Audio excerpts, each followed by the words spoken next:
반갑습니다. 오대영 라이브 오대영입니다. 김건희 최상병 특검 법안이 또다시 폐기됐습니다. 눈에 띄는 건 국민의힘에서 4개의 이탈표가 나왔다는 점입니다. 어떤 의미인지 분석하겠습니다. 야권은 다음 달 더 강력한 특검 법안을 내겠다고 밝혔습니다. 전망해보겠습니다. 먼저 오늘의 출연자를 소개해드리고 본격적으로 시작하겠습니다.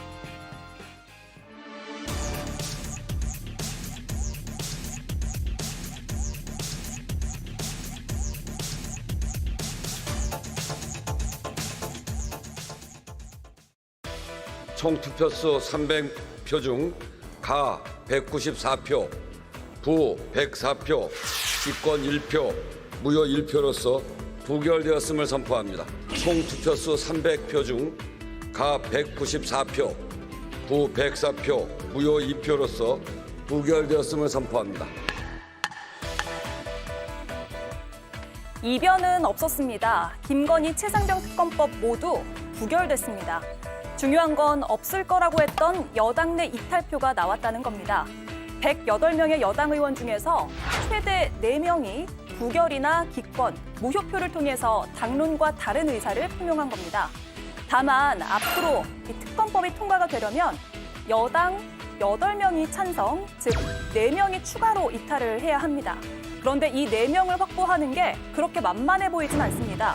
지난 7월 최상병 특검법 재표결할 때도 이탈표가 4표였는데 여기서 더 늘어나진 않았기 때문입니다.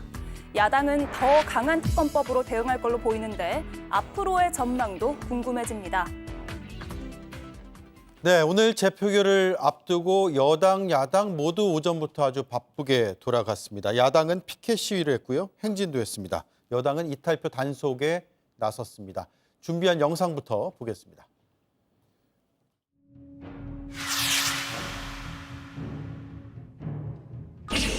부 104표로서 부결되었음을 선포합니다. 이런 법이 통과되면 사법 시스템이 무너지기 때문에 반드시 막아야 합니다.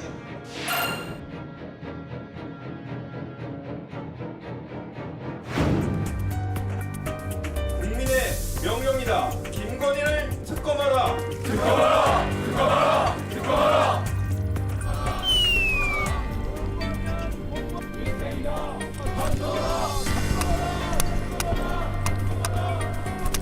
그 정도는 뭐가 안 됩니까?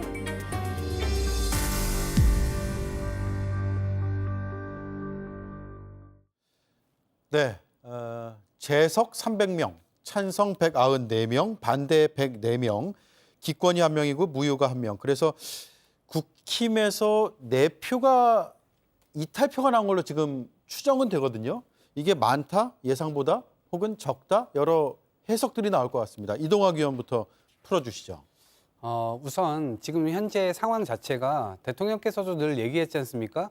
검찰 결과, 수사 결과를 좀 지켜보고 미진하면 자기부터도 특검법 이거 찬성하겠다라고 얘기를 했습니다. 예. 일단 상황 자체는 저는 이 검찰이 짜맞추어진 결과, 이 결과를 이미 정해놓고 나머지 수사를 진행하고 있다는 점에서 국민들께서도 이 검찰 수사에 대한 신뢰 이런 것들이 굉장히 많이 사라졌다 이렇게 생각을 하고요. 그래서 특검법이라고 하는 것이 이 전국의 이 핵심이 될 수밖에 없고 결국에는 이거를 통과시켜야만 하는 어떤 이 과제를 지금 가지고 있다 이렇게 생각하는데요.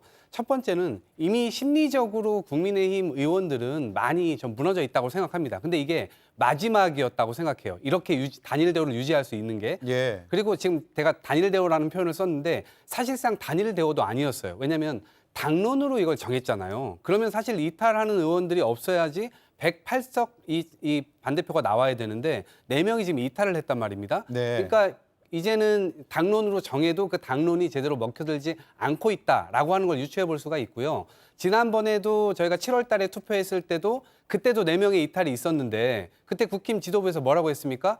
다 조사를 해봤더니 3명이 부자 아니면 이 글자를 잘못 쓰는 바람에 이렇게 됐다라고 얘기했지 않습니까? 예. 근데 이번엔 명시적으로 4표나 반대표가 나왔거든요. 그래서 이런 부분에 있어서 제가 볼 때는 이미 무너지고 있는 지점들이 시작이 됐다라고 볼 수가 있고 마지막으로 하나 더 말씀드리면 10월 10일까지 이 이 선거법 이슈가 있습니다. 국회의원들 개개인들이요. 그래서 개개인들이 총선 과정에서 뛰면서 여러 가지 고소고발 당한 사건들이 있는데 그게 10월 10일부로 마무리 처리가 돼야 되는데 그 처리가 아직 안 됐지 않습니까? 네. 그러니까 기소당할 위험이 여당 의원들에게도 있는 상태입니다.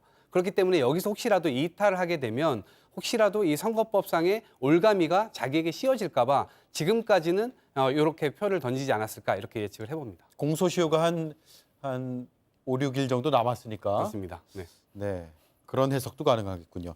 자, 지금 내 표가 이탈한 것으로는 국민의힘에서도 보고 있어요? 네, 내표가 뭐 표결이 나왔는 거 봐서는 내표로 최대 내표로 보는 게 야당에서 맞긴 뭐 맞죠. 반대표를 네. 하진 않았을 거고요. 네, 이거 확인할 수는 없지만 저희가 최대 내표라고 볼 수 있는 건 맞죠. 그런데 저는 이제 이 내표의 의미가 한동훈 대표가 의원총회에서 발언하신 발언과 일맥상통한다고 생각을 합니다. 네. 한동훈 대표가 두 가지를 얘기하셨죠.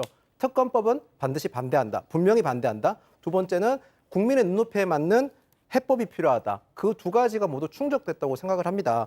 반헌법적 특검을 찬성할 수는 없습니다. 동시에 민심이 매섭다는 점도 국민의힘은 인지하고 있다는 거를 이번 내표가 드러나는 거라고 저는 생각을 합니다. 저희 당 당론이 반대였지만 국회의원 개개인은 헌법기관이기 때문에 소신투표를 할 수도 있습니다. 예. 물론 그게 바람직하냐 맞느냐 그 문제를 떠나서 할 수 있는 부분이라고 생각을 합니다. 아까 이동학 최고위원께서 저희 당론이 무너졌고 국민의힘 의원이 무너졌다고 하시는데요. 지역화폐법도 이번에 야당에서 최대 5표의 이탈표가 나왔습니다. 그 부분도 마찬가지입니다. 국회의원 개개인이 헌법기관이기 때문에 소신투표할 수 있는 거라고 보고요. 그렇다고 해서 저희가 이 민심을 역풍을자 그런 건 아닙니다. 이탈표 나왔다는 의미는 저희도 민심을 정확하게 인지하고 있다. 그런 점까지 고려한 투표 결과라고 봐주시면 될 것 같습니다. 네, 당론과 소신이 복합적으로 작용했다 이 말씀이네요. 자, 그런데 이제 누가 이탈표를 던졌느냐 이게 상당히 궁금해지고 확인은 안 되죠. 그런데 현장에서 기자들이 여러 의원들에게 질문을 던졌고 그 맥락으로 한번 파악을 해보려고 했는데 뭐 뚜렷한 답은 나오지 않았습니다. 일단 안철수 의원에게 기자들이 질문을 했고 이런 답이 돌아왔습니다. 여사님 관련해서는 4표 정도 나온 것 같더라고요. 각자 의원님들이 소신 투표하셨다고 보시는지. 예, 저는 뭐 사실은 안 나오지 않을까 생각을 했었습니다만 뭐 저 의원들이 소신 투표한 결과 아닌가 싶습니다. 소신 투표하셨다는 건 가결로 투표하셨다는 것이 찬성하셨다는 것이죠. 아니요, 저는 그러진 않았는데요. 저는 저 나름대로 소신을 주고 투표를 했습니다만 저렇게 뭐 4표 정도 이렇게 다른 의견을 가진 분들이 계실 줄은 몰랐습니다. 네, 다소 놀라웠다라는 반응이고 본인은 소신대로 투표를 했는데 뭐 그러진 않았다 이렇게 표현을 해서 좀 모호한 상황입니다. 김성열 위원님, 지난 21대 국회 거의 끝 무렵에도 부결이 됐었잖아요. 네, 그렇습니다. 당시에는 이탈표가 없었죠. 거의 없었죠. 그 당시에는. 네, 그 당시에는 거의 없었는데 왜냐하면 그 당시에 이제 110명이 참석했다고 했는데 109표가 아마 반대가 나왔던 걸로 기억합니다. 네. 그러다 보니까 뭐 1명 정도 뭐 이제 무효표라고 나왔다고 그래서 전체가 다 이제 단일 대우로 뭉쳤었다. 그래서 그때보다는 이탈표가 더 나왔다라고 볼 수도 있는데요. 저는 조금 생각은 다릅니다. 저는 사실 이번 결과를 보면서 지난 7월 25일 날 최상병 특검에 대해서 재의결 당시에 그 당시 반대표가 역시 104표가 나왔어요. 예. 오늘도 104표가 나왔습니다. 이거 무슨 얘기냐면요. 국민의힘이 아직도 정신을 못 차리고 있다는 겁니다.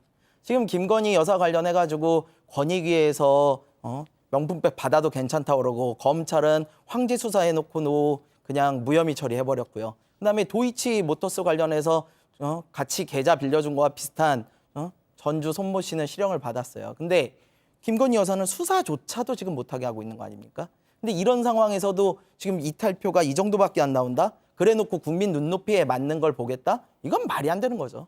국민 누가 지금 이 김건희 여사 이런 행동에 대해서 의혹이 없다고 하겠습니까? 예. 근데 그럼에도 불구하고 계속해가지고 이렇게 단일 대우로 뭉쳐서 이러고 있는 것. 말로만 김건희 여사 뭐 사과해야 된다. 뭐 말로만 최상병 특검해야 된다. 이제 국민들이 이제 말잔치에 이제 지쳐갈 때도 되고 있습니다. 그래서 저는 지금 정말 죄 짓고도 죄 없다고 우겨대는 저 대통령실이 부끄럽고요. 그다음에 뻔히 처벌 규정이 있는데도 처벌 규정 없다고 갑자기 이제와 처벌 규정 없다는 눈 가리고 아웅하는 이 검찰과 권익위가 부끄럽고요. 그다음에 국민 눈높이 본다면서 오늘도 또 이렇게 단일대로 뭉쳐서 국민에게 반하는 의사로 표결을 한 여당이 부끄럽습니다. 이걸 다 지켜보는 우리 국민들이 제일 부끄러운 것 같습니다. 예, 특검에 찬성이든 반대든 오늘 상황까지 온 것 자체를 보면 상당히 국민들이 지칠 것 같다는 생각을 저도 했습니다. 한가선 의원님, 지금 여당 안에서 어쨌든 21대 때보다는 이탈표가 늘었으니까 비판 여론도 그만큼 늘었다고 해석하는 건 자연스러울 것 같아요. 네, 그렇죠. 21대 국회 당시에 김건희 특검법 재표결 당시 이제 2024년 2월 말이죠. 그때 본회의에 참석했던 의원들이 281명이었고 그렇기 때문에 이제 3분의 2 이상이 찬성을 해야 법안이 통과되는 것인데 188명이 찬성을 해야 통과되는 것이었죠. 근데 예. 그때는 171명이 찬성을 했습니다. 그런 것에 비해 지금 22대 국회에서는 표결에 참여한 의원 수만 봐도 300명 꽉 채워서 참여를 했고 이런 여당에서 이탈표도 발생하고 있는 것으로 봐서는 점점 이 김건희 특검법 자체가 굉장히 여당 야당 할 것 없이 뜨거운 쟁점이고 중요한 이슈로 부각되고 있다라고 판단할 수 있을 것 같고요. 그렇지만 이제 우리가 21대 국회와 22대 국회에서 진행되는 상황을 살펴보면 결국에는 국민의 여론이 점점 더 안 좋아지고 있기 때문에 이런 흐름은 대통령실에 불리한 방향으로 흘러가고 있다라고 생각할 수 있을 것 같습니다. 네. 자, 그런데 이제 어제 대통령실이 재표결 하루 앞두고 입장을 내놨어요.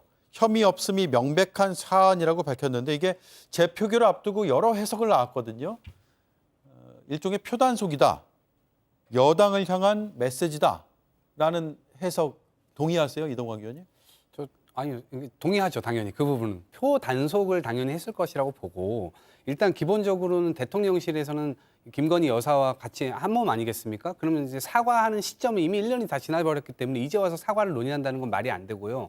그다음에 이번 이 건에 대해서는 대통령실에서 이례적으로 발표를 한 건데 이건 가이드라인을 사실상 내렸다고 봐야죠. 네. 그래서 이 가이드라인을 통해서 수사기관이 움직이고 있고 그것이 결론이 정해진 대로 짜맞추기 이 과정을 그냥 국민들께 보여줄 뿐인데 그것조차도 사실은 좀 공정해 보여야 되는데 전혀 그렇지가 않잖아요. 완전히 편파적으로 지금 가고 있는 상황인데 그리고 최근에 원내대표단 불러가지고 같이 밥 식사했잖아요. 그 식사하는 것도 제가 볼 때는 한동훈 대표를 지금 빼고 원내만 불러서 같이 밥을 먹었는데 사실상 한동훈 대표는 완전히 패싱당하고 그림자 대표, 어떻게 보면 허수아비 대표로서 인정을 받지 못하고 있는 그 모양새를 계속해서 보여주면서 그 추경호 원내대표를 사실상 당대표로 지금 생각하고 있는 거 아니냐. 네. 그래서 그 체제를 통해서 일사불란하게 지금 움직여라 라고 하는 그런 의중을 이 긴밀하게 전달했을 것이라고 생각하고요. 그런 측면에서 봤을 때는 사실상 집권 여당의 의원들이 대부분 다 영남에서 당선이 됐고 이제 앞으로 이대로 계속 갈 것인지에 대해서는 심각한 고민을 할 수밖에 없다. 앞으로 오는 국감에서도 여러 건들이 이제 펼쳐지게 될 테니까요. 이런 지점은 아마 균열의 지점으로 한번 주목해 볼 필요가 있다고 생각합니다. 예, 어제 대통령실이 언론을 향해서도 신중한 보도를 당부했거든요. 이거 어떻게 해석을 해야 됩니까? 저는 이제 앞에 사실관계에 입각한 신중한 보도를 요청을 했었는데 저는 이 사실관계에 주목을 했습니다. 네. 아무래도 이제 대통령실 입장에서는 법리적 해석에 주목해서 집중해서 봐달라는 내용이었을 겁니다. 지금 언론 보도의 양상이 정무적 잘못과 그러니까 정무적, 법리적이 섞여서 지금 혼재돼서 보도가 되고 있는 과정이니까 아무래도 네. 대통령실 입장에서는 법리적인 부분만 명확하게 보도해달라는 것 같은데요. 뭐 대통령실 대변인실의 입장이 이해가 안 되는 건 아니지만 지금 국민적 여론이 안 좋은 만큼 이런 메시지뿐만 아니라 다른 후속 메시지도 조속히 마련하는 게 바람직하지 않겠냐는 생각은 저도 하고 있습니다. 네. 자, 오늘 국민의힘이 본회의 전 의원총회에서부터 단일 대우를 다짐을 했고 그 단일 대우가 깨진 것은 아니다. 이렇게 의견이 지금 이 스튜디오 내에서는 갈리고 있습니다. 한동훈 대표와 추경호 원내대표의 발언을 이어서 들어보겠습니다. 국민의 눈높이에 맞는 해법이 필요하다는 당내외 많은 분들이 생각을 저도 알고 있습니다. 그러나 지금 이 민주당의 특검법안은 민주당 마음대로 골라서 민주당 마음대로 전횡할 수 있는 내용이고 이런 법이 통과되면 사법 시스템이 무너지기 때문에 반드시 막아야 합니다. 민주당은 이재명 개인을 지키는 방탄이지만 우리는 헌정 파괴 세력들로부터 대한민국을 지키는 것입니다. 108명의 의원님들께서는 나라를 지키는 이 대열에 한치의 흔들림 없이 함께 해주시기를 바랍니다. 네, 이동학 의원님. 지금 민주당은 더 센 특검 법안을 다음 달에 발의하겠다 이렇게 밝히고 있거든요. 더 센 게 뭐예요? 아니, 그럴 수밖에 없는 게 일단 기본적으로 김건희 여사 건들이 지금 최근에 녹취록도 막 나오고 있고 여러 가지가 계속해서 붙고 있습니다.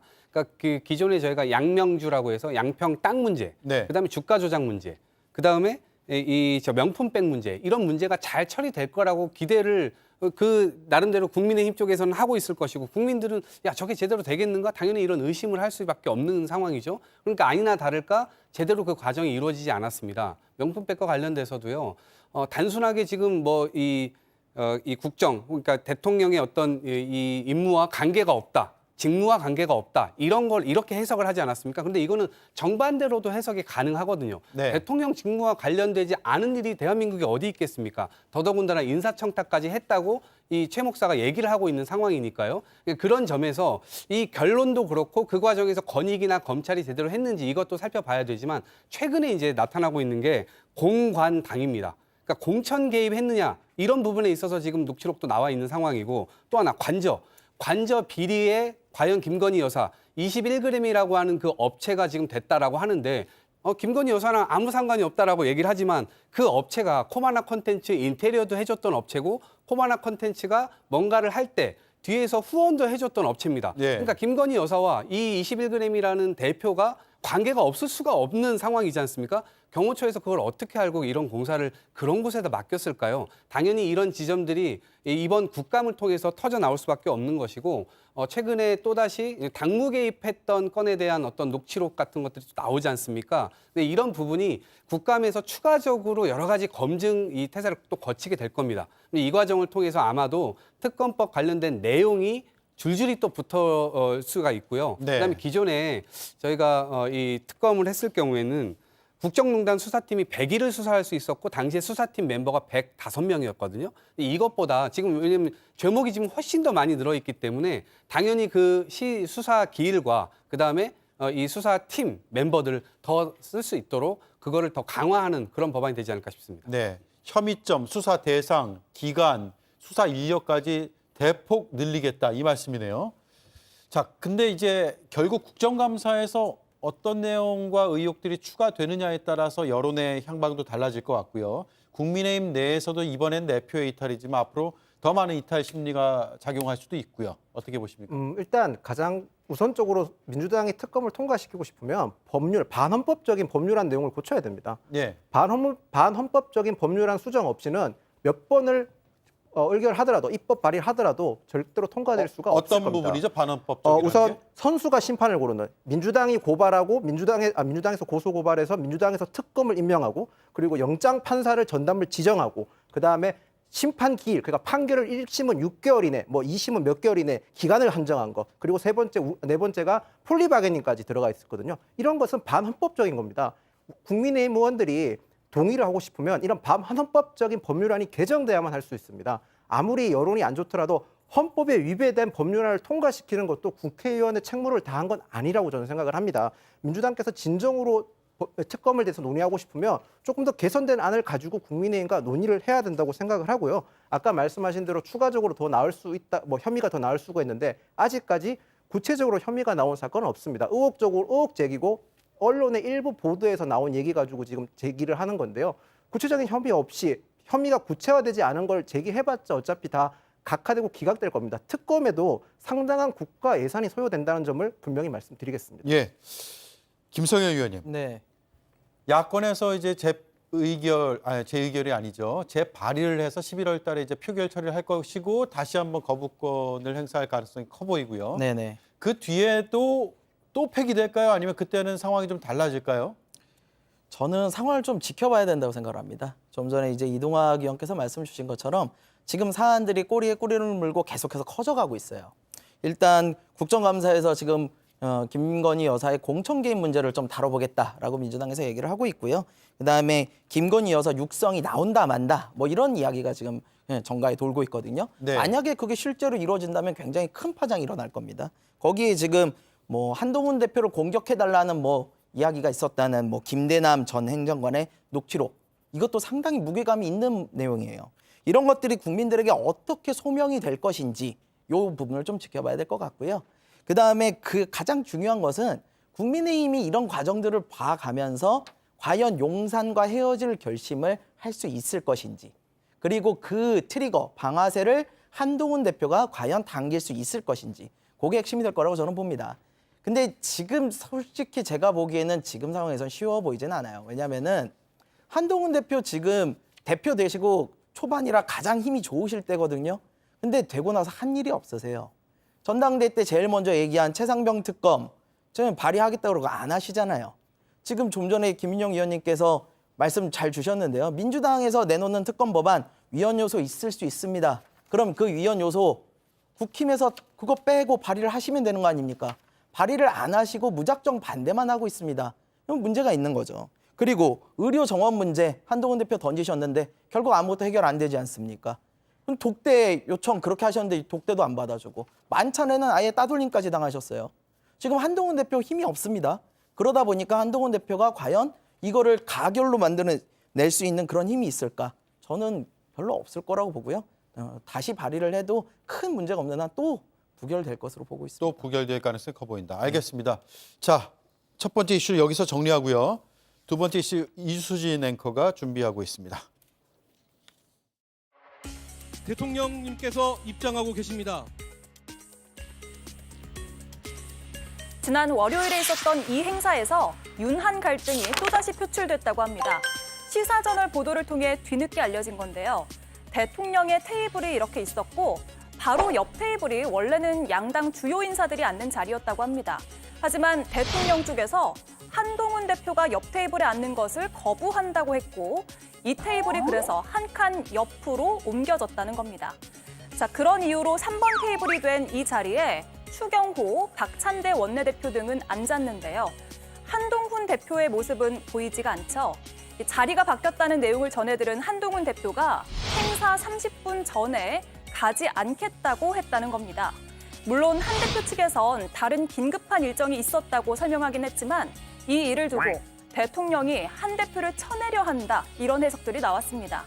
옆 테이블도 싫다는 대통령과 굽히지 않는 대표, 그리고 끝이 없는 영부인 리스크.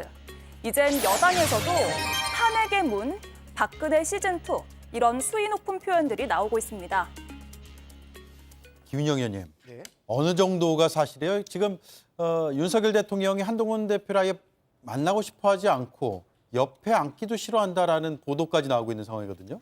이날 행사의 공식적인 저희가 설명을 보면 한동훈 대표는 의료계 인사를 만나기 때문에 긴급하게 일정을 변경했다는 건데, 지금 의료 대란에서 이런 의료계 인사를 만난다는 거에 대해서는 긴급한 일정이라고 볼 수 있다고 저는 생각을 합니다. 그리고 대통령실 입장에서는 저 헤드 탭을 바꿨던 게 그러니까 대통령 저 행사가 그러니까 경제를 전문으로 다룬 언론사 주간 행사였거든요. 네. 그러면 대통령 입장에서는 늘 맨날 만나보는 정치인보다는 기업인들, 지금 경제인들을 가까이 두고서 다양한 의견 듣는 게 맞을 수도 있다고 생각을 합니다.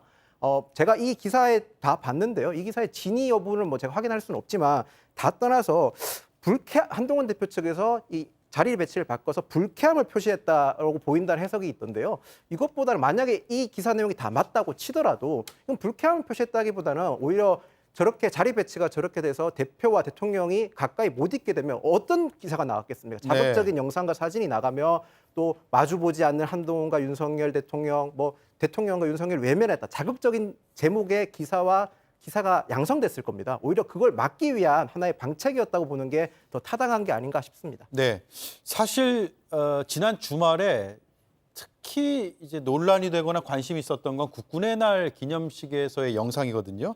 윤 대통령이 한동훈 대표와는 잠깐 손잡고 다시 손을 빼고 주호영 국회 부의장, 추경호 국민의힘 원내대표 이렇게 인사하고 특히 박찬대 민주당 원내대표와도 두세 번씩 악수를 하면서 손을 흔드는, 그리고 눈을 마주치는 그런 모습을 보여서 너무 대비된다라는 의견들이 많았고 인터넷 커뮤니티에서는 굉장히 이른바 짧은 영상들이 많이 공유가 되기도 했습니다. 그리고 김건희 여사는 멀찍이 서 있는 모습이어서 한동훈 대표와는 아예 마주치고 싶어 하지 않는 거 아니냐, 이런 해석들을 나왔죠. 근데 이런 해석들이 나오는 것 자체가 여권에선 굉장히 리스크가 되는 거 아니에요, 김성열 의원님? 굉장한 리스크죠. 그리고 지금 국군의 날 영상뿐만이 아니라요. 이전에도 한동훈 대표 당대표 당선 이후부터 저런 상황이 계속해서 발생을 하고 있어요. 그래서 이건 이쯤 되면은 이제 두 분의 갈등 설 정도가 아니라 갈등은 확인이 되는 수준으로 보셔야 되고요. 이게 요번에도 지금 만찬이나 이런 것들을 봐도 한동훈 대표를 빼고 하는 것은 대표를 피하는 게 아니라 무시하는 정도의 수준으로 보셔야 됩니다. 이게 어떠한 기업에서 사장이 부장을 빼고 과장 이하로 다 모아가지고 회의하는 거는요. 앞으로 부장한테 보고하지 말라는 거거든요. 그럼 부장을 패싱하는 거예요. 그렇게 되면은 그러다 보니까 지금 부장이 허수아비가 되니까 시중에서 무슨 말이 도느냐. 허수아비가 아니라 빗대가지고 한수아비 아니냐. 이런 얘기까지 나오거든요. 지금 문제는 사실은 김건희 여사입니다. 김건희 여사 관련해서 한동훈 대표가 윤석열 대통령과 갈등이 있었기 때문에 문제가 불거진 것이다. 라고 사실 김대남 전 행정관 녹취록에도 나와요. 거기도 보면은 김건희 여사 문제로 한동훈 대표가 얘기를 하다가 이거에 대해서 갈등이 벌어지고 결국 한동훈 대표가 이거에 대해서 윤석열 대통령 쪽에다 더 이상 안 하겠다 하니까 서천 화재 현장에 가서 만났다라고 네. 녹취록에는 나오거든요. 예. 이제 그런 것들을 봤을 때 결국 오랜 기간 같이 한 동료임에도 불구하고 윤석열 대통령에게 한동훈 대표는 그냥 가족이 아닌 사람인 거죠. 예. 근데 저는 이게 대통령은 국가서열 의전 1위고요. 우리 여당 대표는 의전 서열 7위입니다. 두 분이 만나가지고 국정을 논하기에도 바쁜 이 상황에서 두 분이 이런 감정 싸움하면서 이러고 있으면 도대체 국정은 누가 운영하라는 겁니까? 정말 국민들 입장에서 답답할 거라는 생각이 듭니다. 네. 야당의 주장을 인용하지 않더라도 여당 내에서도 여러 거친 얘기들이 나오고 있어요. 홍준표 대구시장. 이러다가 박근혜 정부 시즌2가 될 수도 있다라는 비판을 내놨습니다. 그리고 정가에서는 심리적 분당 상태가 아니냐 이런 얘기까지 나오고 있는데 이동학 의원님. 네.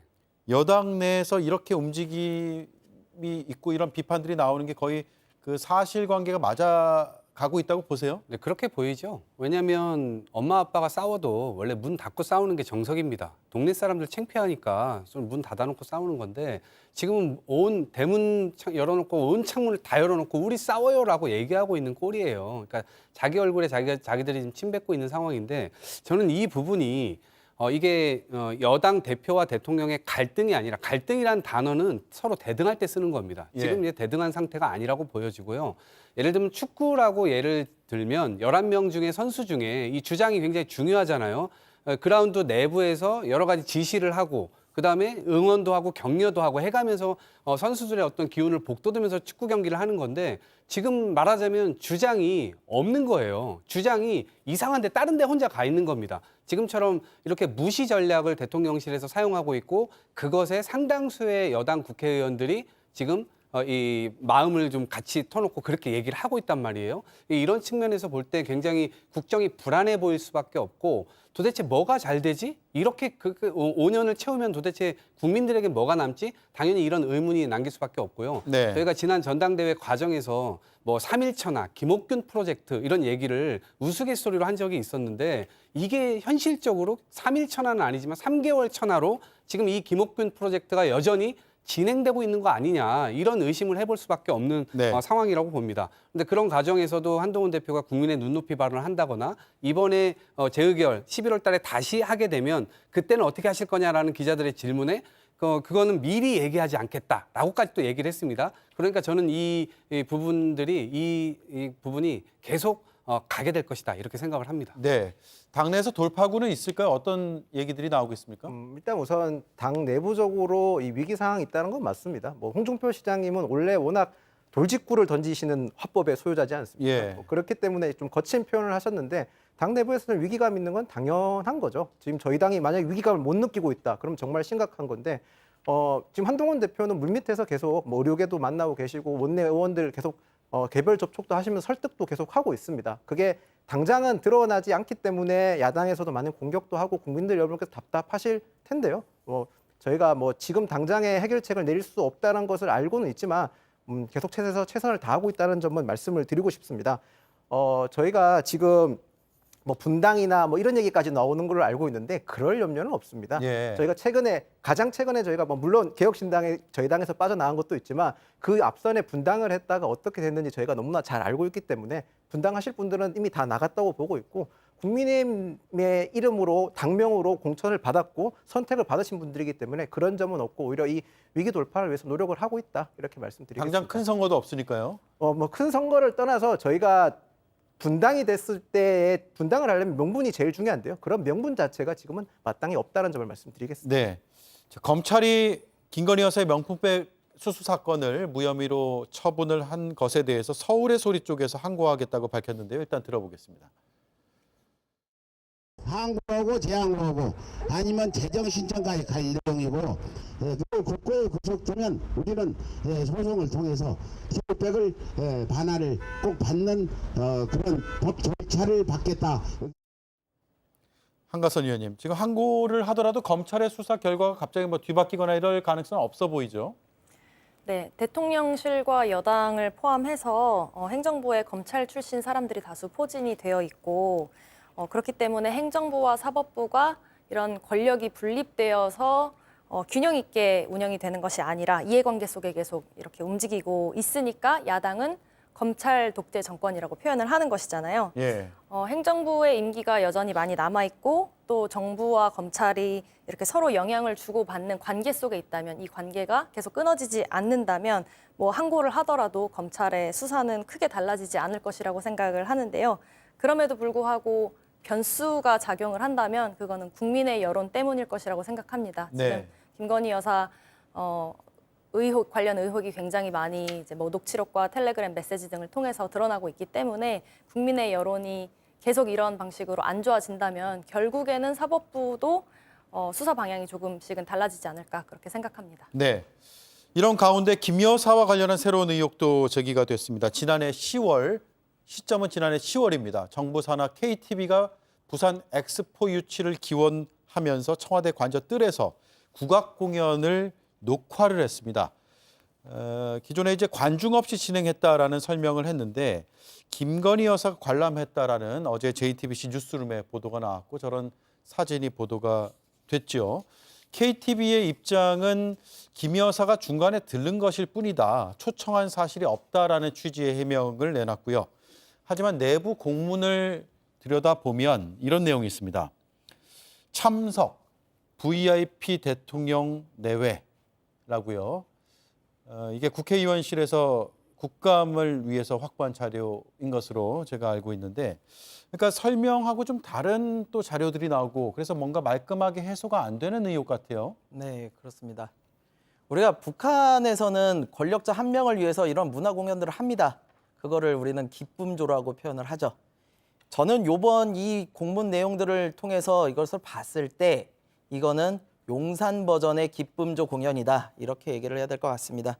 8,600만 원짜리 예산을 들여가지고 공연을 하는데 이거에 대해서 VIP와 VIP 영부인을 모셔놓고 이렇게 한다.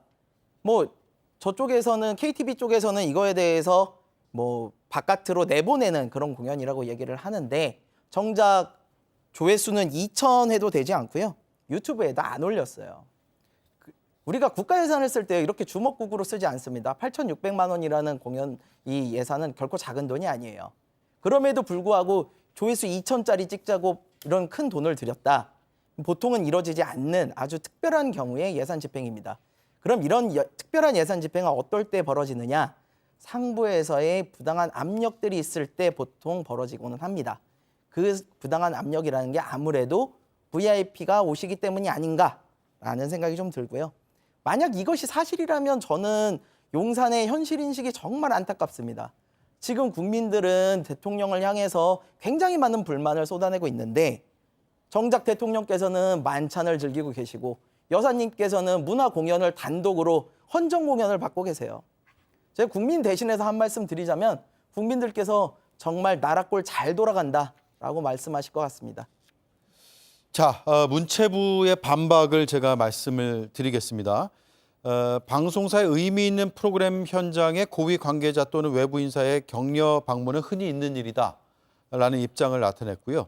또 KTV 원장과 공연 관련한 정부 관계자만이 현장에 함께 있었고 영부인에 관련된 사적 지인은 없었다면서 사실관계를 좀 분명히 해달라라는 그런 입장을 냈고 강하게 반박을 하고 있다라는 것도 제가 설명을 드리겠습니다. 김윤영 의원님. 해당 사건이 지탄을 받기 위해선 전제 조건이 있습니다. 해당 공연이 김건희 여사만을 위한 공연이어야 됩니다. 하지만 이 방송은 녹화돼서 전 국민이 볼 수 있었습니다. 두 번째, 그럼 이 녹화가 이례적이었냐? 이 행사가 이례적이었냐? 아닙니다. 당시 시점상 작년 10월에는 국악진흥법이 통과되었고요. 동시에 부산 엑스포가 유치 기념 기원 행사였습니다. 예. 이례적이지 않은 행사였다는 걸 반증합니다. 지금 김건희 여사에 대한 여론이 안 좋다는 점을 틈타서 조금 과도한 공격을 하는 것은 저는 적절하지 않다고 생각하고 오히려 정치 공세라고 생각합니다. 제가 김성열 수석 대변인 되게 평소에도 존경하는데 방금 그 표현은 개혁신당 단명에 어울리지 않는 개혁스럽지 않은 구태스러운 표현이어서 굉장한 유감을 나타냅니다. 예, 조금 전 표현하신 그 표현을 혹시 철회하거나 취소하실 생각은 없으세요?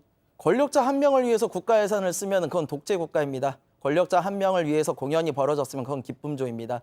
권력자 한 명을 위해서가 아니었음을 증명하면 되는 것입니다. 저는 표현을 처리할 생각이 전혀 없습니다. 그러세요. 재반박 한번 하시겠어요? 아직까지 드러나지 않은 사실이고 전후 관계가 사실이 드러나지 않은 사실이지 않습니까? 예. 그런 과정에서 단정해서 말하는 점은 저는 지양해야 된다고 봅니다. 예, 알겠습니다. 어쨌든 지금 정부에서도 강하게 반박을 하고 있다는 점을 다시 한번 제가 말씀을 드리고요. 이런 가운데 민주당에서 이른바 김건희 심판본부를 구성하겠다라는 건데 좀 뭐가 많습니다. 이제 뭐 법안도 많고 탄핵 또 뭐 특검 이런 것들이 많은데 심판본부는 또 뭔가요?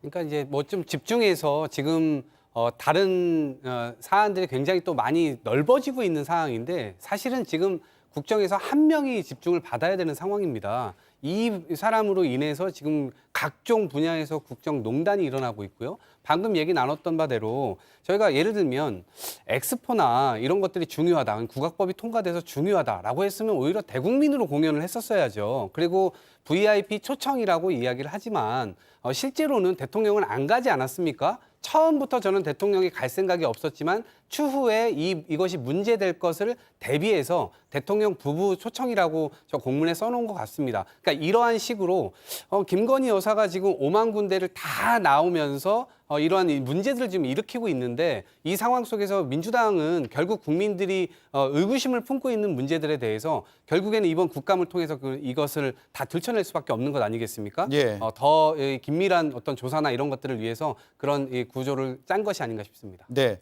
오늘 김재석 국민의힘 의원이 라디오 인터뷰에서 의미심장한 표현을 썼는데 일단 한번 들어보겠습니다. 김건희 여사가 사과하지 않고 뭐 혐의가 제대로 소명되지 않고 이렇게 있으면 문이 뭐 닫히나요 계속? 그래서 저는 오히려 그 탄핵을 열지 않기 위해서라도 김건희 여사의 선제적인 조치들이 저는 필요하다. 뭐 그게 특검이 아니어도요. 저는 한 번은 마무리할 때가 됐다라고 생각을 하고요. 국민들의 우려라든지 이런 걸 불식시킬 수 있는 걸 여러 가지 해주십사 하는 그런 생각입니다. 네, 김윤영 의원님. 네. 당내에서도 일단 사과 요구를 하면서 저런 표현들이 나오고 있잖아요. 이게 오늘 뭐 이탈표, 내표도 나왔고 해서 여러 뭔가 변화의 조짐으로 봐야 됩니까? 아니면 그냥 비판적인 입장을 개개인의 의견으로 낸 걸로 봐야 될까요? 김재섭 의원의 개인적인 발언이긴 합니다. 물론 수위가 좀 많이 높긴 하지만 당내 원내나 당 내부에서도 지금 변화의 필요성에 대해서는 다 공감을 하고 있는 건 사실입니다. 저희가 아까도 말씀드렸지만 위기감을 못 느끼고 있는 건 아니니까요. 그리고 대통령실에서도 지금 다양한 의견을 듣고 있다고 하니까 저는 그 다양한 의견을 듣고 조속한 시일 내에 반응을 할 때라고 저도 같은 생각을 가지고 있습니다. 알겠습니다. 오늘 시간이 다 됐네요. 여기까지 네 분 말씀을 드려야 될 것 같습니다. 고맙습니다. 감사합니다.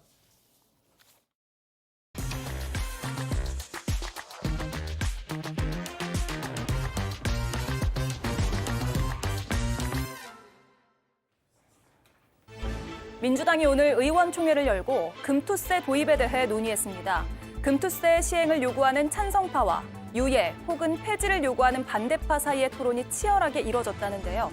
최종 결정은 지도부에 위임했습니다. 결론이 나진 않았지만 유해 쪽에 무게가 실렸다는 분석이 나옵니다.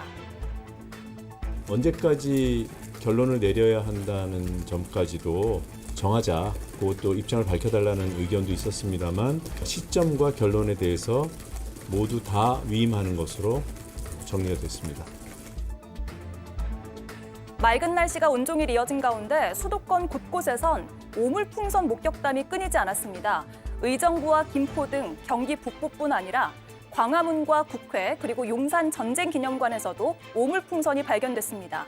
북한의 풍선 살포는 올해 들어 24번째입니다.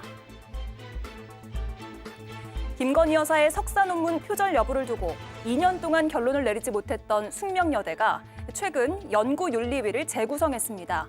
강경숙 의원실에 따르면 숙명여대는 지난달 1일 위원회를 다시 꾸린 걸로 나타났습니다. 검증 대상은 1999년 제출된 파울 클레와 관련된 논문이고 2년 전 보도 당시 JTBC 취재진이 검증했던 해당 논문의 표절률은 48%였습니다.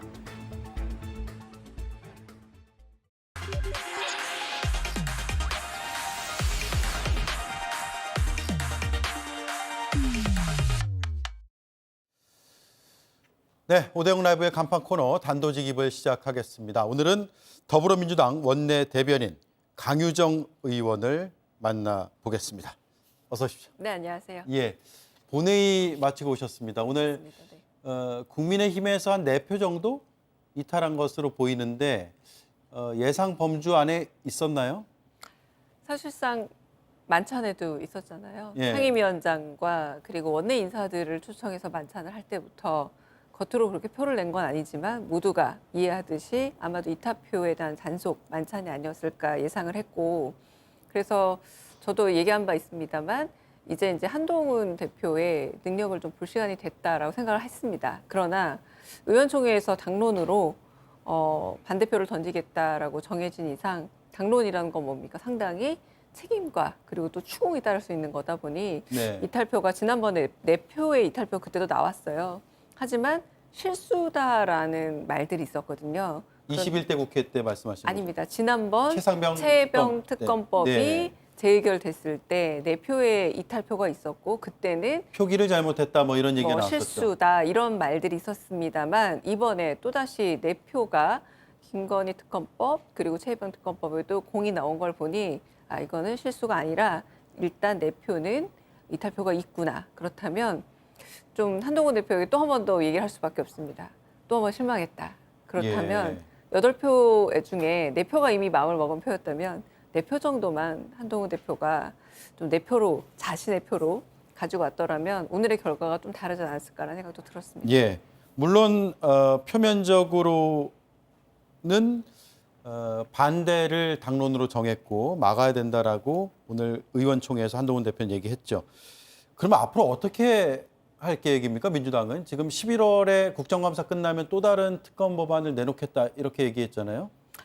국정감사가 지금 의도하거나 혹은 계획한 것이 아니었음에도 불구하고 결국은 김건희 여사 국정감사가 될 수밖에 없는 상황입니다. 예. 각 상임위별로 살펴보는 현안들 그리고 현재 정부의 어떤 문제점들, 개선해야 될 방향들 혹은 국정의 흐름에 있어서의 지금쯤은 토파봐야 하고 그리고 한편으로는 교정해야 된다 생각하는 이 모든 부분들에 김건희 여사가 각 상임위별로 걸리지 않는 데가 없는 셈인 거죠. 예. 가령 조금 전에 제가 뉴스 보도를 봤습니다만 KTV 문제만 하더라도 문체위 소관입니다.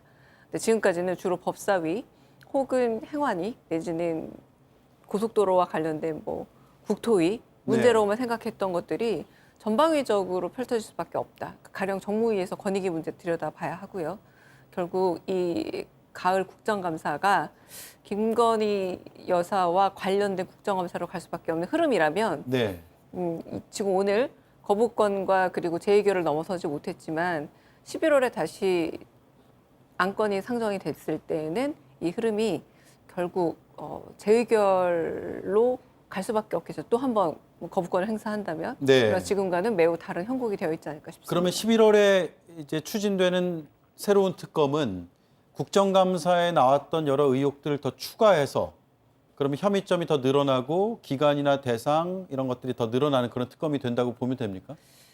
자연스러운 흐름이었어요. 뭐냐면 김건희 여사 특검법 같은 경우는 일테면 도이치모터스 주가 조작 의혹 그리고 고속도로와 관련된 양평 이 의혹에서 시작했지만 계속 하나씩 불어나는 형국이었죠. 명품백 사안을 네. 넣어야 되느냐 말아야 되느냐, 명품백 사건 넣어야 하겠다라고 됐고요. 지금은 또 다른 의혹들이 나오지 않았습니까? 선거 개입, 공천 개입, 거기다가 혹여나 인사 개입까지 문제가 의혹이 불거지고 있는 상황에서 그렇다면 하나 둘씩 더 추가되는 이 의혹들을 오히려 가져가야죠. 네. 특검법은. 그렇기 때문에 감사를 거치고 나서는 조금 더 이 8대 의혹이라 이야기됐던 부분들이 또 확장될 수도 있겠다라고 예측합니다. 그러면 지금 소속 상임위가 두 곳이잖아요. 맞습니다. 문체위, 운영위. 운영위인데 네. 운영위는 대통령실을 관장하기 때문에 운영위 차원에서도 새롭게 제기될 의혹들이 있을까요? 예를 들면 최근에 관저 맞습니다. 의혹도 있고요. 네, 관저 수의 계약으로만 우리가 알고 있었던 하지만 그 21g이라는 업체와 12년이 넘는 아주 오랜 인연, 대표와의 인연이라던가 그리고 그 부분에 있어서 감사원이 내린 결론이 상당히 애매하지 않습니까? 예. 문제가 있긴 하지만 문제가 없다라는 상당히 모순어법을 쓰고 있거든요. 그런 부분은 당연히 이제 국정감사 기간 동안 조금 더 들여봐야 되겠고요. 22대 원내가 출발하면서 원내 그러니까 개혁기동대라는 이름을 붙이며 출발할 때 어떤 기조를 말을 했냐면 이 특검 사국조라는 표현을 썼었습니다. 네. 그러니까 이 최혜병 특검과 김건희 특검 그리고 4개의 국정조사를 예고를 했었는데 지금 흐름대로라면 국정감사로 끝날 것이 아니라 특검과 어쩌면 국정조사도 병행해야 하는 것 아닌가라는 필요성까지 더 대두되고 있죠. 예. 이런 건 어떻습니까? 그러니까 지금 종합특검이라고 해서 여러 가지 의혹들이 다 들어가 있는데 시급하거나 아니면 혐의점이 비교적 뚜렷한 것들을 좀 뽑아내고 그걸 우선적으로 특검을 추진하는 것은 전혀 고려 대상이 아니세요? 사실상 이 점점점 의혹이 늘어나고 있는데 거부권 전국 속에서 그리고 한편으로는 제가 가지고 있는 그리고 민주당이 가지고 있는 의혹 중 하나는 검찰의 수사라는 게 봐주기 수사로 너무 기울어 있는 것이 아니냐. 그래서 답정너라고 요즘 말하죠. 예. 답을 정해놓고 수사 과정을 펼쳐가고 있다면 이 의혹들을 다뤄야 하는데 이 의혹의 경중 내지는 성급함, 위급함과 그렇지 않음을 나누는 그 순간이 오히려 시간을 버릴 수 있고 이 의혹이 점점 커질 수 있는 어떤 가능성들을 놓아주는 거기 때문에 그런 식의 선별 작업, 위계화 작업은 좀 어렵지 않을까 싶습니다. 네. 오늘 김건희 심판본부를 구성하겠다고 당 지도부에서 발표를 했는데 이게 어떤 일을 하는 것이죠? 그러니까 지금 말씀하신 위계를 나누거나 선호 과정을 나눈다라기보다 결국은 김건희 여사가 지금까지 해온 여러 가지 그 국정에 개입한 상황들이 국정농단이라고 우리가 익숙하게 불렀던 사태들과 매우 유사하고 그리고 아까 말씀드렸다시피 상임위별로만 나누어도 굉장히 전방위적입니다. 결국은 이 문제에 대해서 집중적으로 다루기 위해 2개 정도의 상임위가 조금 본격적으로 나선 건데요. 행안위 소속 위원들과 그리고 법사위 소속 위원들이 좀 더 나서서 네. 이 부분에 대해서 집중적으로 우리가 각각의 좀 산별적으로 나오고 있고 또 하나 좀 아쉬운 거는 매일매일 단독 보도들이 나오고 매일매일 새로운 의혹들이 나오다 보니 되려 둔감해지는 경향들이 없지 않아 있다라는 겁니다. 예. 이게 만성화된다라는 거죠. 그런 부분에 있어서 적절한 조치를 하고 기민하게 대응하기 위한 본부가 마련됐다라고 보시면 될 듯합니다. 예. 자, 이슈를 좀 옮겨보겠습니다. 사실 이 이슈를 질문을 드리려고 모셨는데 네. 살짝 밀리긴 했습니다만 네. 지난주 문체위에서 현안질이 있었습니다. 네. 정몽규 축구협회 회장도 나왔고요. 상당히 화제가 됐고 여러 장면들이 있었습니다. 일단 보고 말씀을 이어가죠. 축구협회가 동네 개모임이나 동아리 모임인가요? 아닙니다. 아니죠. 네. 공정은 설명 영역입니다. 입증 가능한. 자, 그렇다면 최종 후보자 3인의 평가에 대해서 정성지표, 정량지표로 구분된 점수표, 회의로 채점 결과 있습니까? 뭐 그건 잘 모르겠고요. 아니, 최종 선택을 하셨는데 이걸 왜 모르시면 본 적 없으세요? 자, 정량지표, 정성지표로 나눠진 점수표, 회의로 채점 결과 보신 적 없습니까? 그 뭐 의원님께서 혹시 머니볼이라는 영화를 아니요. 어, 설명하지 어, 마십시오. 예. 감독을 마음에 드는 사람 데려다 놓는 문제가 아니라 감독 인사 문제입니다. 네, 궁금한 내용을 아주 속 시원하게 긁어줬다 이런 평가도 있더라고요. 그런데 중요한 게 이제 정성지표, 정량지표로 구분된 점수표, 회의록, 채점 결과 있습니까? 이렇게 물었는데 답변이 바로 안 나왔단 말이에요. 그 뒤에 혹시 받으셨어요? 안타깝게도 사실은 그 전부터 요구했었고요. 예. 그 이후에도 요구하고 있지만 제대로 된 그런 자료를 주지 않고 있습니다. 자료가 있긴 있을까요? 저는 심지어 이렇게도 생각했어요. 없었을지라도 이렇게 요구하고 사회적인 무리를 일으켰기 때문에 공정에 대해서 입증하기 위해서 사후적으로라도 만들어 제출하지 않을까. 이게 사회적 논란에 대해서 일종의 대응 체제 그리고 태도라고 봤거든요. 네. 하지만 그조차도 없었고 제가 이 현안 질의 과정에서 보여준 PPT 한 장 정도 면담에 관련된 그 최종 기록이라고 보내줬는데 그 PPT도 굉장히 참담한 수준이었습니다. 인상 비평 위주였고요. 인사 가끔 들어가시잖아요. 면접을 본다거나. 얼마나 사람이 사람을 평가하는 데 있어서 객관적이었음을 증명하기 위해 굉장히 사회 곳곳에서 노력을 하고 있고 이 부분은 이제 상식 수준으로 자리 잡은 영역이기도 합니다. 네. 인사에서의 공정성은. 그런데 그 부분에 대해서 자료 제출에 대한 요구도 응하지 않고 한편으로는 11차 전력강화위원회 그 회의록도 굉장히 문제가 되고 있잖아요. 그 역시도 제대로 된 회의록을 제출하지 않고 있는 상태입니다. 네. 자료 제출 요구는 계속 하고 계신 거죠, 지금도? 맞습니다. 네. 예.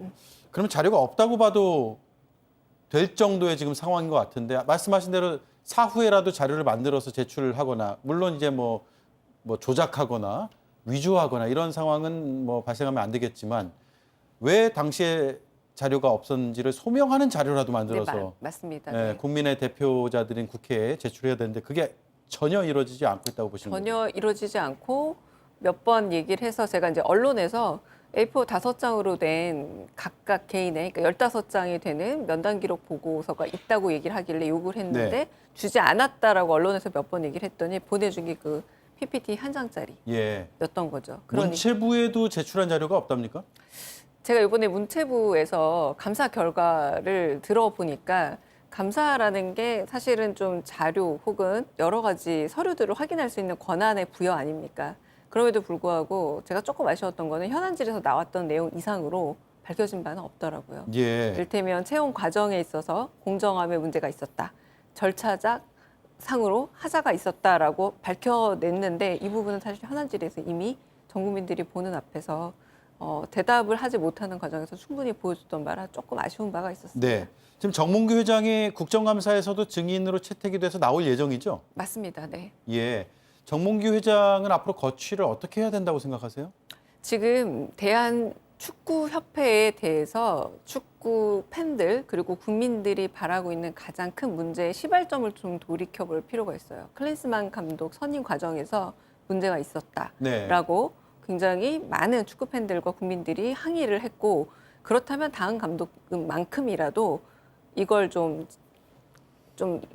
약간 선례 삼아서 이번에 좀 공정하고 그리고 국민들이 납득할 수 있는 과정을 통해서 감독을 선임해달라. 그런데 계속 어떤 식이냐면 정몽규 회장은 결과가 있으니까 과정은 그냥 넘어가 달라라는 요구를 끊임없이 반복하고 있는 거죠. 예. 그렇다면 축구협회가 지금 보여주고 있는 정근대적인 규정 그런 미비 내지는 절차에 대한 무시가 정몽규 회장이 사연임을 노리면서 그러니까 사면임을 이미 하고 있으면서 생긴 속된 말로 관행이구나.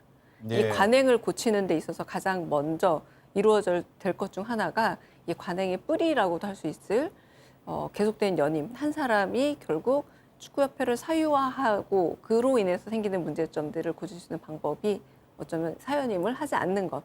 저는 좀 정몽규 회장이 지금까지 한국 축구에 굉장히 큰 기여를 했다고 생각을 하고 있거든요.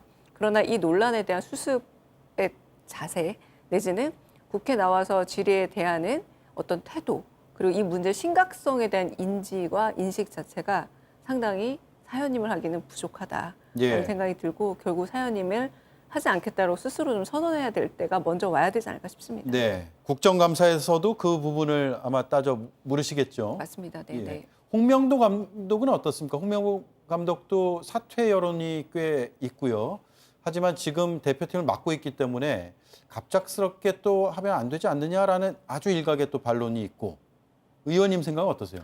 저는 그 부분은 이 축구협회가 가지고 있는 관행의 결과물이 홍명보 감독의 이를테면 과정과 절차를 무시했던 임용 과정입니다. 그러니까 많은 분들이 뭐라고 얘기하냐면 홍명보 감독 자체의 실력이라던가 내지는 홍명보 감독이 잘할 수 있다 없다라는 가능성의 문제를 두고 얘기하는 게 아니다. 네. 이미 벌어진 일에서 과정과 절차가 온당했느냐의 문제를 하고 있고, 이 말은 즉슨 홍명보 감독의 개인 책임의 문제보다는 일단 이 구조적 문제에 대해서 이 모든 사태의 원인이라고 할 수 있을 정몽규 회장의 사과와 대처 마련의 결과로서 홍명보 감독의 거취는 논의돼야 되지, 저는 순서가 좀 달라졌다고 생각합니다. 네. 홍명보 감독의 거취를 먼저 얘기하는 건 역시나 또 한편으로는 정몽규 회장의 여러 번의 실수 내지는 조금 부족한 선택과 판단에 대해서 되려 여러 이사분들이 나서서 정리하려고 했었었는데, 이번에는 이제 감독보다는 좀 더 회장의 책임을 묻는 게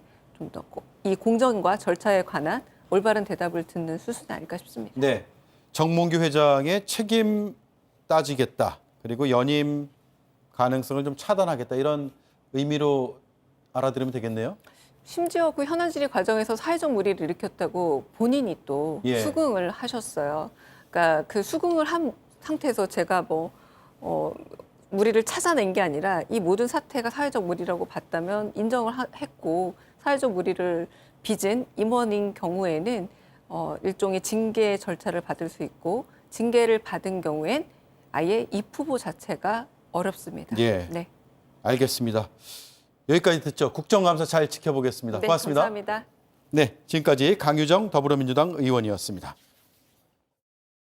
미남은 듬직한 뒤태, 날렵한 오태, 완벽한 모태 미남. 하이모로 태어난다. 미남은 만들어지는 거야. 이런 건 아무나 못해. 하이모. 그건요. 육아. 아침 침대. 침대는? 과학. 모두가 아는 숙면 공식. 침대는 과학이다. 에이스 침대.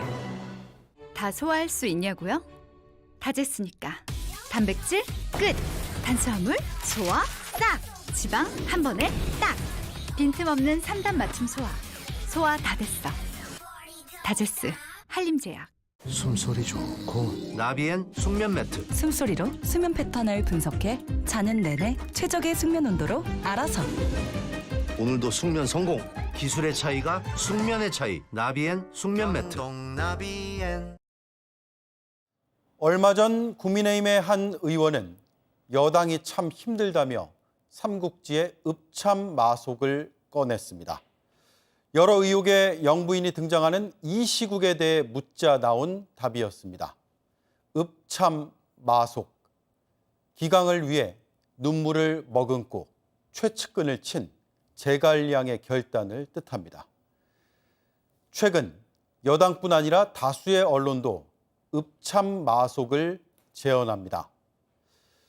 그런데 기억을 되살려 보면 몇 년 전 치열했던 선거전 속에서 읍참 마속의 각오는 이미 다져졌습니다. 제 주변과 측근의 부정부패에도 단호하게 읍참 마속하는 대통령이 되겠습니다, 여러분. 이 약속에 대한 지금 여러분의 생각은 어떻습니까? 앵커 한마디였습니다. 네, 오대영 라이브 다음 주에 뵙겠습니다. 고맙습니다.